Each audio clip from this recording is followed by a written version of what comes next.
So guys, आज हम बात करने वाले हैं कि हमारे HTML के अंदर कितनी टाइप की लिस्ट होती है। तो चलो वीडियो को स्टार्ट करते हैं। सबसे पहले बात, हमारे HTML के अंदर 3 टाइप की लिस्ट होती है, ठीक है। There are 3 types of list in HTML, ठीक। इसमें पहली कौन सी होती है? पहली होती है हमारी ऑर्डर्ड लिस्ट, दूसरी होती है हमारी अनऑर्डर्ड लिस्ट, तीसरी होती है हमारी डायरेक्टरी लिस्ट OLULDL, ठीक है। तो सबसे पहले हम स्टार्ट करते हैं अपनी ऑर्डर्ड लिस्ट से, ठीक है। स्टार्टिंग विथ OL, और ये जो मैंने ग्रीन ये सब लिखा है, ये सब क्या है? ये हमारी HTML कमेंट्स हैं, ठीक है। तो OL के लिए क्या करना है? हमें लगाना है OL टैग। OL के अंदर हमें लिखना है LI के अंदर सपोज मैंने कोई नाम लिखा अवनीश, दूसरा नाम मैंने लिखा सपोज करो मैंने लिख दिया अभिषेक, और तीसरा नाम मैंने सपोज करो लिख दिया दीपक। तो ये हमारी 3 नाम की एक लिस्ट है। चलो इसको रिफ्रेश करके देखते हैं क्या आता है। तो ये देखो 1 2 3 तीनों के पीछे एक नंबर आ गया और ये हमारी एक लिस्ट बन चुकी है, ठीक है। So this is our order list. अभी हम आगे बढ़ते हैं। जहां पर हमारा OL टैग खत्म हुआ, यहां पर हम फिर से लगाएंगे एक कमेंट और यहां पर हम लिखेंगे स्टार्टिंग UL। UL मतलब अनऑर्डर्ड लिस्ट, जिसमें हमें नंबर नहीं मिलेगा, ठीक है। इसके लिए क्या करना? UL टैग लगाया, उसके अंदर मैंने लिखा है LI। यहाँ पर सपोज फिर से मैंने वही सब लिखा, ठीक है। मैंने लिखा अवनीश, फिर LI के बाहर आया, एक और LI लगाया, उसके बाद मैंने लिखा अभिषेक, फिर मैं LI से बाहर आया, फिर मैंने एक और LI लगाया, उसके अंदर मैंने लिखा दीपक।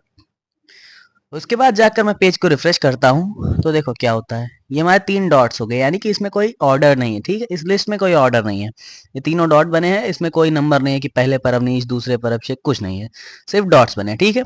अभी बात करते हैं अपनी तीसरी लिस्ट की। इससे पहले हम क्या करेंगे? फिर से हम लगाएंगे एक कमेंट। इसके लिए क्या करना है? ये हमारा कमेंट आ गया।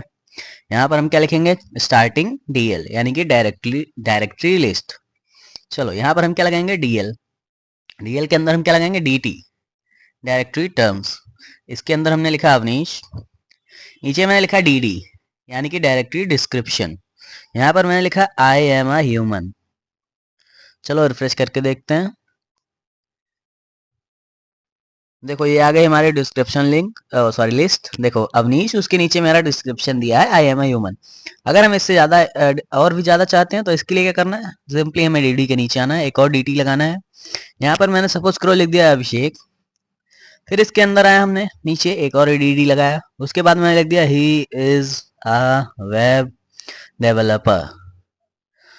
इसको मैंने रिफ्रेश किया तो फिर देखो क्या होता है, सेम इसके नीचे आ गया है मेरी दूसरी लिस्ट, ठीक है। अगर मुझे थोड़े ज़्यादा स्पेसेस चाहिए, मैंने यहाँ पर लगा दिया एक BR टैग। BR से क्या हुआ? ब्रेक लाइन ब्रेक हो गई, ये देखो थोड़ा सा स्पेस भी आ गया। तो बस ये थी हमारी 3 टाइप्स की लिस्ट जो कि हमारी HTML में होती है। लेकिन अभी हम बात करते हैं हमारे एट्रीब्यूट्स की, ठीक है। ये तो लिस्ट हो गई, ठीक है, लेकिन लिस्ट से थोड़ी ना कुछ होता है, हमें तो एट्रीब्यूट्स भी जानने हैं इसके। तो देखो एट्रीब्यूट्स के लिए क्या करना पड़ेगा? सबसे पहले हम UL की बात करते हैं। देखो एट्रीब्यूट्स के लिए मैंने लगाया टाइप के अंदर मैंने सपोज करो लिख दिया सर्कल। देखो अभी हमने रिफ्रेश करेंगे, देखो ये हमारा लिस्ट है, इसको मैंने किया रिफ्रेश, देखो ये सर्कल बन गया, यानी कि बीच में जो ब्लैक पार्ट था वो हट गया, ठीक है। तो ये हो गया हमारी सर्कल लिस्ट। चलो सर्कल को हम हटाते हैं। यहाँ पर मैंने सपोज करो लिख दिया स्क्वायर। चलो स्क्वायर लिख दिया, अब देखो यहाँ पर स्क्वायर्स बन गए छोटे छोटे, ठीक है। अभी देखो वापस से हम इसको रिफ्रेश करेंगे, सॉरी वापस से आए अपनी कोड में। यहाँ पर मैं लिख दिया सपोज करो नन, यानी कि हमें कुछ भी नहीं चाहिए लिस्ट में। तो फिर ये देखो हर चीज गायब हो गई। अभी मुझे वापस से वही गोल गोल वाले काले काले चाहिए थे, तो उसके लिए मैं क्या करूंगा? मैं सिंपली लिख दूंगा डिस्क। वापस आया, ये देखो फिर से मेरे डिस्क आ गए। तो बस देखो 4 टाइप्स के एट्रीब्यूट होते हैं, इसके अलावा तुम और कुछ नहीं लिख सकते। अगर तुम एरो लिखोगे तो एरो नहीं आएगा, ठीक है। चलो ये हो गया हमारा अनऑर्डर्ड लिस्ट। अभी आते हैं ऑर्डर्ड लिस्ट के अंदर। ऑर्डर्ड लिस्ट के अंदर क्या करना है? हमें 2 चीजें चाहिए होती है, 2 एट्रीब्यूट्स का यूज पड़ेगा, ठीक है। सबसे पहले मैंने लिखा टाइप, यानी कि हमें कौन सा टाइप चाहिए। देखो मैंने लिख दिया आई मतलब रोमन नंबर में 1 होता है, ठीक है। रिफ्रेश किया, देखो 1 2 3 इस टाइप में आ गया, ठीक है। ये हो गया हमारा पहला टाइप। अभी देखो इसके बाद हम क्या करेंगे? मैंने लिख दिया ए, ठीक है। तो स्टार्ट किया, देखो ABC, इस तरह से लिस्ट मेरी बन गई।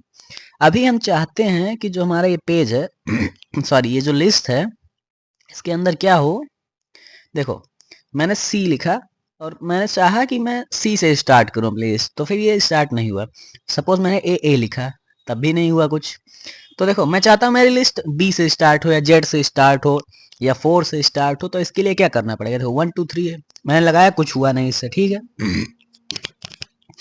इसके लिए मैं क्या करूंगा, टाइप के बाद मुझे एक और चीज लिखनी पड़ेगी जो कि है स्टार्ट, और उस स्टार्ट के अंदर हमें लिखना पड़ेगा वो नंबर जहां से हमें स्टार्ट की। सपोज मुझे जेड से स्टार्ट करी, मैंने लिखा 26, और रिफ्रेश करते हैं, देखो जेड, जेड के बाद क्या आ गया, ए बी, यानी कि 27 पर क्या आएगा, ए, और वापस से ए, 28 पर ए बी। सपोज करो मैंने यहाँ पर लिख दिया 50, अभी आओ तुम काउंट करो भाई, ये क्या है, ए एक्स ए वाई ए जेड, लेकिन ये सही है, ठीक है। मैंने यहाँ पर लिख दिया 56, अभी हमारी लिस्ट कहाँ से स्टार्ट हो गई, 56 नंबर से स्टार्ट हो रही है, लेकिन मैंने type A B C D लिखा है इसलिए ए से हो रही है, ठीक है। मैंने दिया 4 यानी कि डी ई एफ, ठीक है। देखो इतने के बाद और हम क्या कर सकते हैं, मैं इसको कर सकता हूँ स्मॉल ए, यानी कि हम जो हमारी लिस्ट है वो स्मॉल लेटर्स में होगी।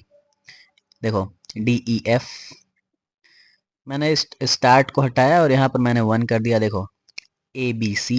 तो बस ये होती है हमारी लिस्ट और लिस्ट के एट्रीब्यूट्स HTML के अंदर। तो बस आज के लिए इतना ही, मिलते हैं अगली वीडियो में और भी ज़्यादा अच्छे अच्छे टैग्स के साथ, तब तक के लिए बाय बाय।